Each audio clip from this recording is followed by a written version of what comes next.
Welcome to He Calls Me Deborah, beaming a light of hope.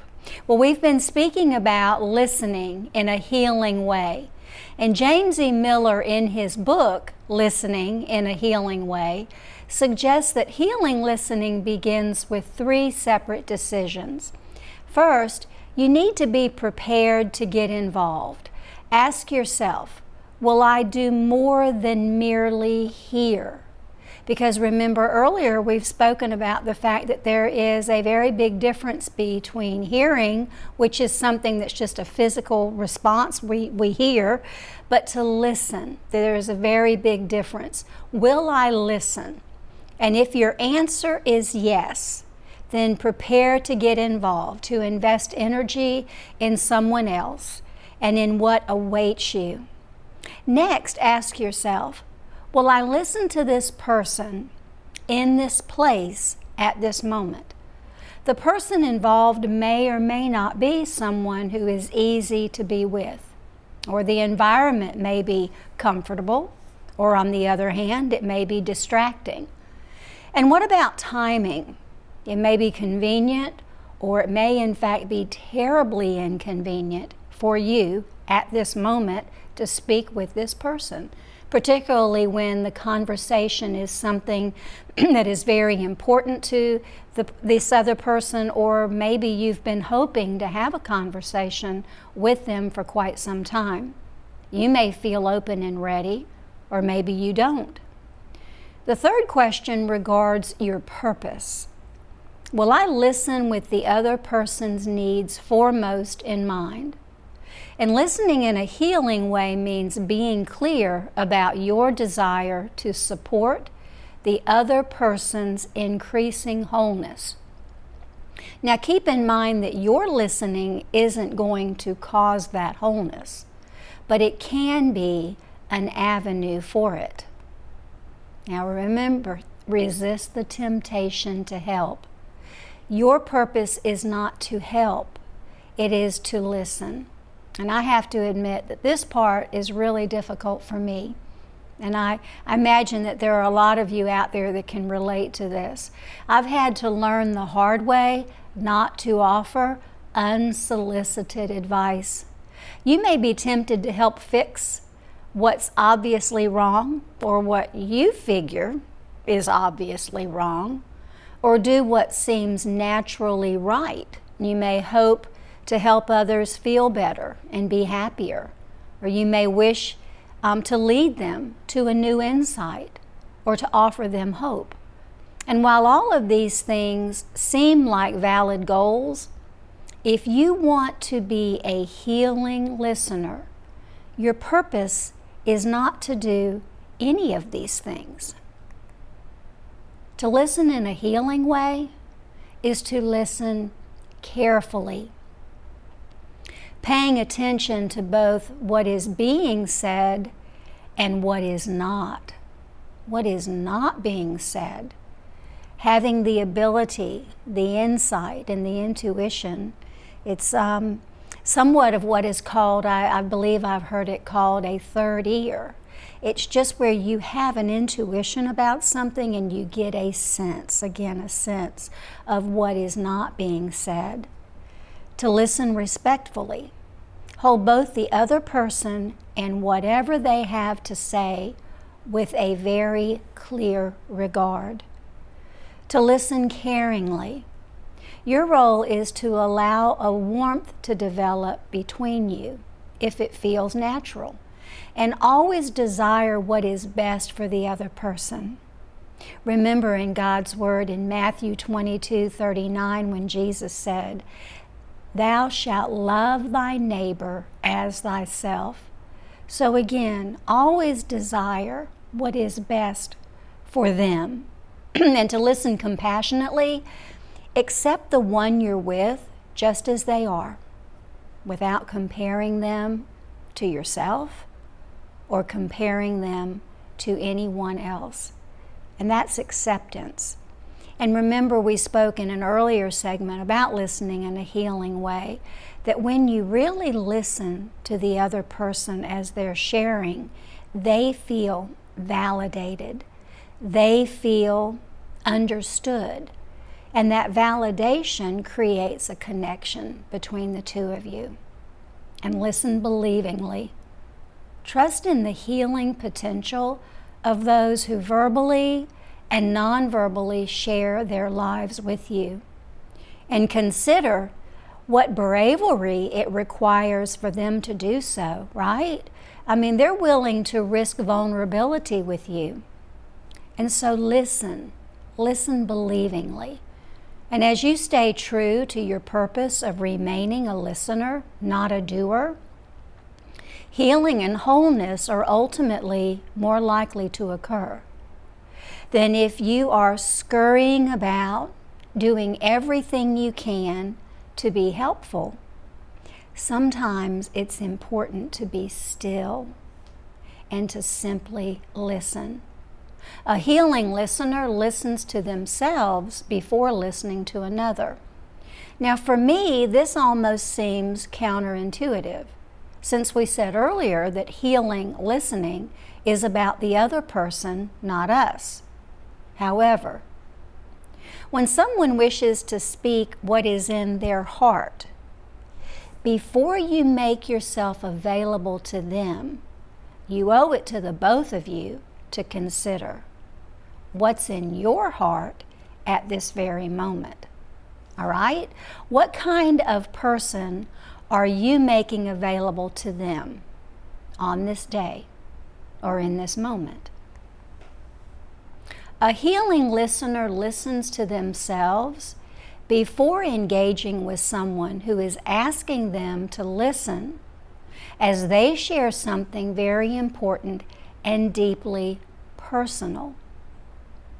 So what this means is, it is important as the listener, as you're seeking to listen in a healing way, it is important for you to exercise the wisdom to consider first the present circumstances.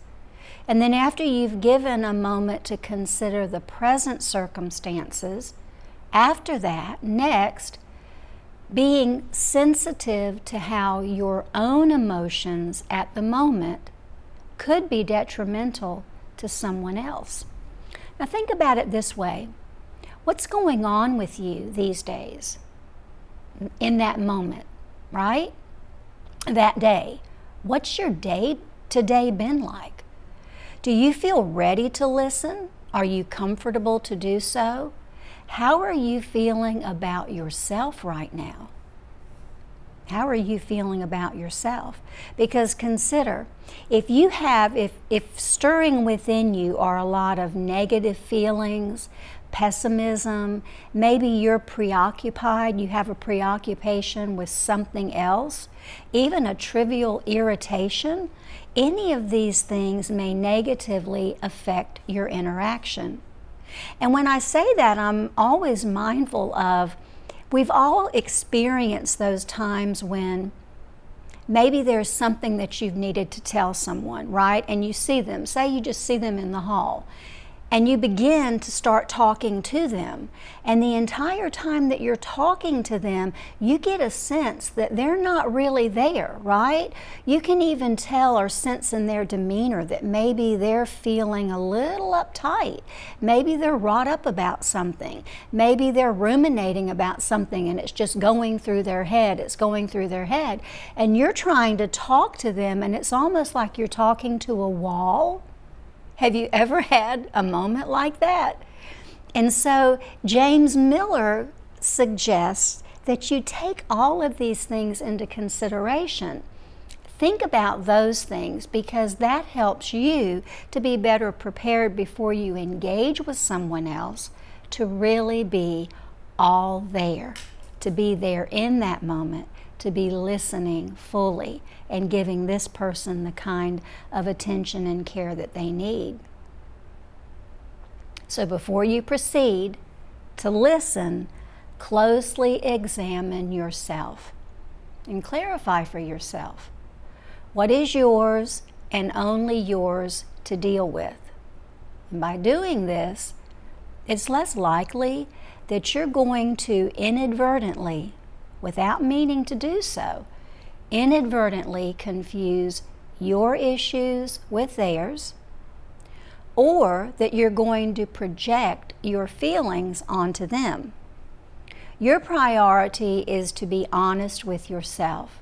To listen compassionately to others means that you should also show yourself the same kind of compassion. And having considered how you're feeling at the moment, you can better choose. You're in a better position to choose now how to place your personal feelings to the side for the time being, and whether that's for a minute or even several hours. It doesn't mean that you're going to deny or forget what's stirring inside you, right? You have feelings too. We have feelings throughout the day. But it just means that you're clearing a space inside yourself so that you can be emotionally open and better prepared to receive what the other person has to offer. It's a thoughtful way to begin listening to another. And I know that I've shared in the past how, in my own personal experience, I have found that when you least expect it, someone that you love so very, very much may have something that they really need to speak with you about. And just as they're ready to open up and maybe give you the opportunity to share a time that would prove to be very, very intimate and really nurture that relationship, you may, without even meaning to be, you may come across as being flippant. You may make a response and say something very casually when what you needed to say is, well, why are you asking me that? And then just listen. Instead of saying, as I've done in the past, oh, that was so long ago, I can hardly even remember. No, because although it was so long ago for you, that's not the case for this person. And they need you to be present, to be willing to listen, to be there in that moment with them. The healing listener and the person being heard stand on absolutely even ground. I think this is where humility comes in, right? Humility comes in. Especially, I believe, I like to think that, as we get a little bit older, because, I'm obviously not a spring chicken anymore, but as we get a little bit older and we have life experience, we like to consider ourselves, if we are a person with a growth mindset and someone who takes their experiences that were maybe less than positive, less than what you would prefer them to be, right? The hard times, the hard knocks in life, right? If you've had a growth mindset and you've tried to learn and grow through those difficulties, you like to feel like you've picked something up along the way, right? And so you feel like, well, hey, I'm a person of wisdom. I have wisdom, right? And so when someone seeks your counsel or wants to talk with you about something, it's important that humility come in and that you realize that, the one who listens and the one who is listened to depend upon each other in equal measure. No one of the two is any more important than the other, right? It's like a scale, right? That scale of justice, right? The scale of justice that has to be evenly balanced on both sides. Or what about that recipe calling for equal portions of two equally important ingredients in order to get the bread, right, or the pastry to rise perfectly? Just enough soda, just enough salt, right? It's the same way with the person who's listening and the person who is risking vulnerability and bravely, right, bravely sharing with you something so very important to themselves.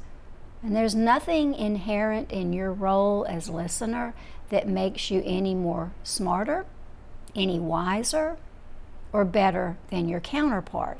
And when you have chosen to listen to someone else in a healing way, you must carry no expectation that the attention will shift to you. Again, carry no expectation that the attention will shift to you. And I have another confession to make here. Many times in the past, I felt like I was making a genuine connection with someone else when they were talking to me about something that I was familiar with. And to show my understanding, what I would do is I would invariably relate an anecdote about my own personal experience with something similar to theirs. And I thought that I was making a meaningful connection. And I wasn't even offering any unsolicited advice. I was just letting them know, hey, I can really relate to that. The same sort of thing happened to me.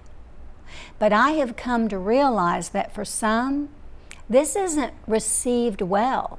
And in fact, it comes across as though you're shifting the attention from what they're trying to share with you to yourself. So again, carry no expectation that the attention's going to shift to you, and in fact, avoid the appearance of doing so to the best of your ability. A healing listener stays in the moment, stays in the moment. Mindfulness, we have all heard that word, right? Mindfulness, being in the moment, staying in the moment. I like what H.G. Wells says. He says, we must not allow the clock and the calendar to blind us to the fact that each moment of life is a miracle and a mystery. To listen in a healing way asks you and the person that you're listening to live in this truth. The past is gone. The future may never be. And the present holds everything. I know that you've heard this, right? That today is a gift. That's why they call it the present. Be here now. Bring yourself completely into the present moment. And this is what I really wish that I had done the last time that I had the opportunity to speak with my oldest daughter. And unfortunately, I didn't realize that I was on the brink of what could have been one of the most remarkable moments in our relationship together. But instead, I didn't slow down. I didn't stop. I didn't ask, why do you ask? And instead, I just went bouncing right in, flippantly made a response. Oh, that's been so long, I barely even remember. And let me tell you all, I have really regretted that moment.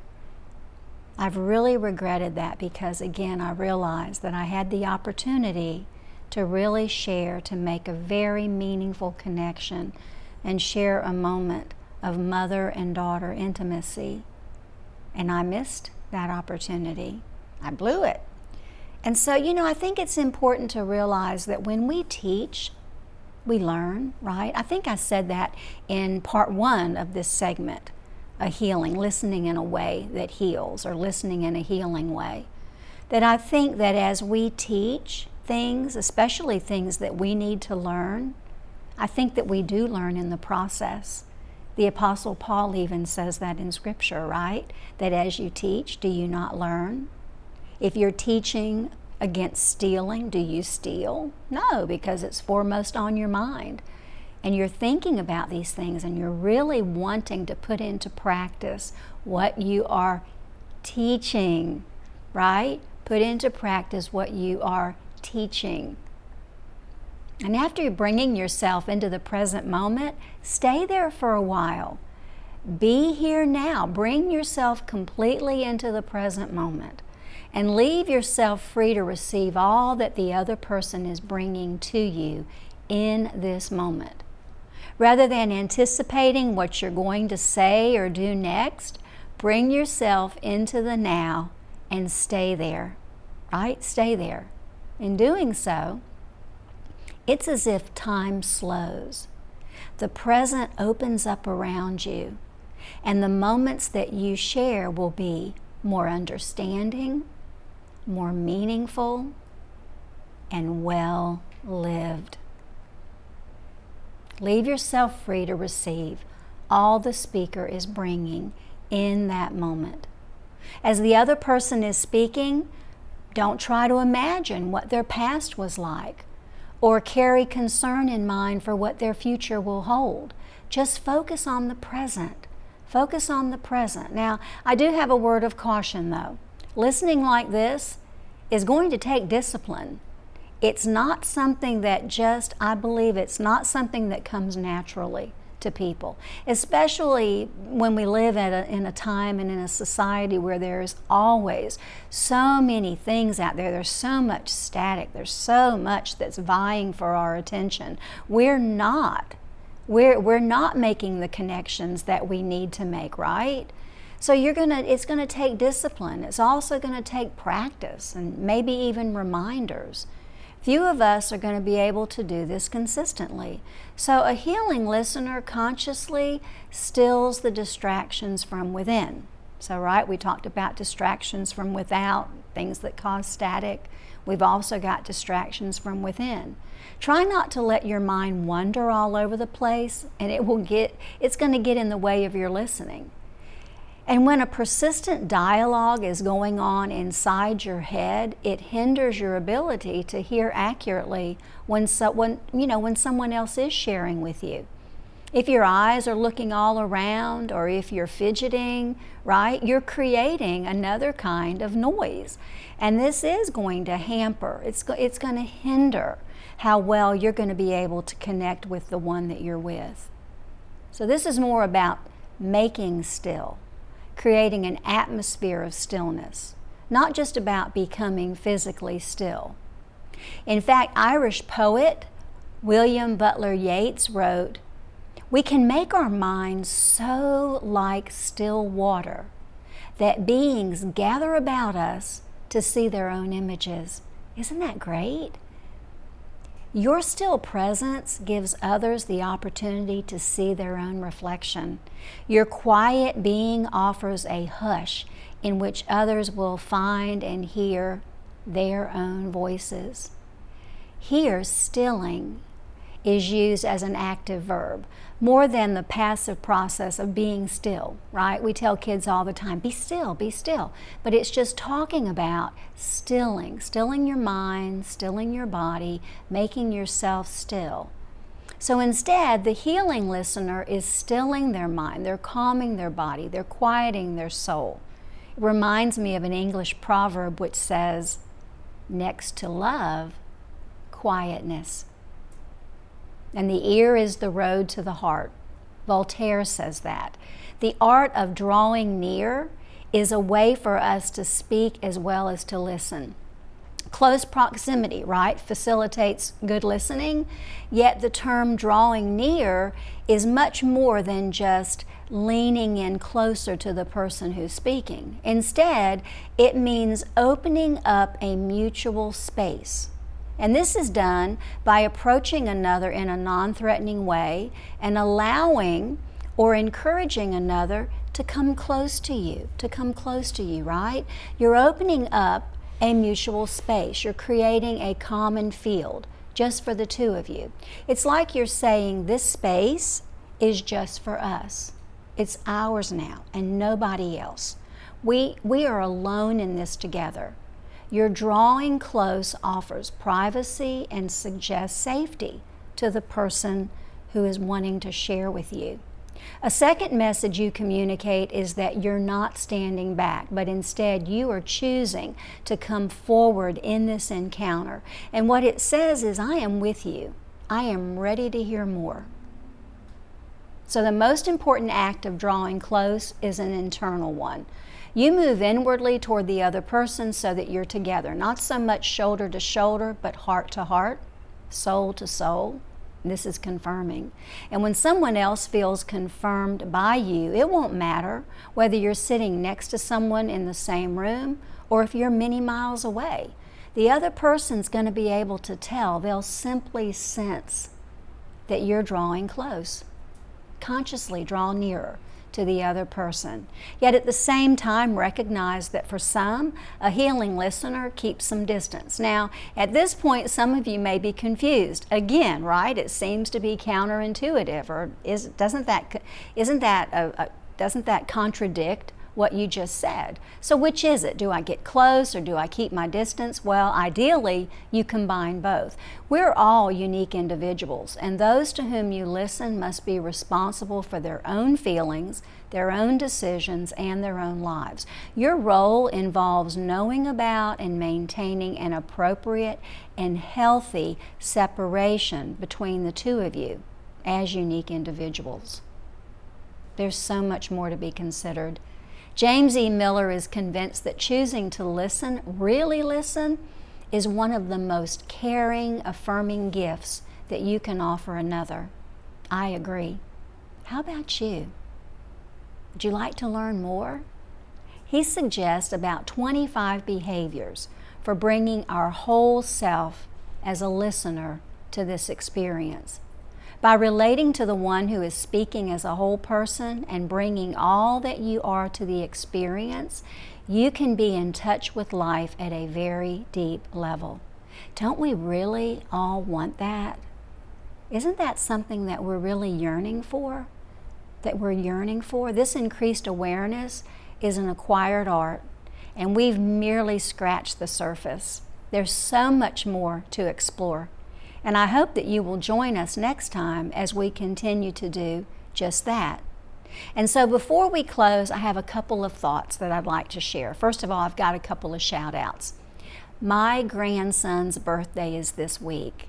And so I would like to say a happy birthday to Dylan. Dylan will be 20 years old. That is unbelievable, unbelievable. And I haven't had the opportunity to talk to Dylan much for quite some time. Some of you in the audience may be like me, experiencing distance from loved ones for various reasons. And without going into a lot of detail, I know that you know that I have an organization that I've established called peaceinitiators.org. I would love and invite you to visit the website and find out more about the initiative and the mission. I feel that it's really my ministry to just teach others about being the one willing to initiate peace, because our world is very broken. So that being another topic to the side, happy birthday, Dylan. Maybe you have someone out there that you need to talk to that you haven't spoken to in a while. Maybe the last time you talked, maybe you were very preoccupied. Maybe you had something else on your mind. Maybe you needed to have that intimacy. Maybe you needed to be that healing listener. That listener, listen in a healing way. And so I challenge you and invite you to go and make a phone call. Remember, if you are practicing the art of being listening, really listening to what the other person has to say, they will feel validated. They will feel your concern, your love, even if you are hundreds of miles away. So make that phone call. I challenge you to do that. And then last but certainly not least, I got to give a shout out for God. God allowed me an incredible opportunity this past Sunday. What was meant for my harm, I had someone call me that presented themselves as though they were from Apple Security and they were going to help me, and that someone had been hacking my phone, and so I needed to go to my computer and I needed to open up my computer for them so that they could help me. And I said, well, you know, they gave me their number and their name and, you know, their Apple ID, and I said, well, you know what? I'll feel better just to go to the Apple store. So I'll go to the Apple store and I'll let them help me. Well, the Apple store was closed. So it turns out I call Apple customer service.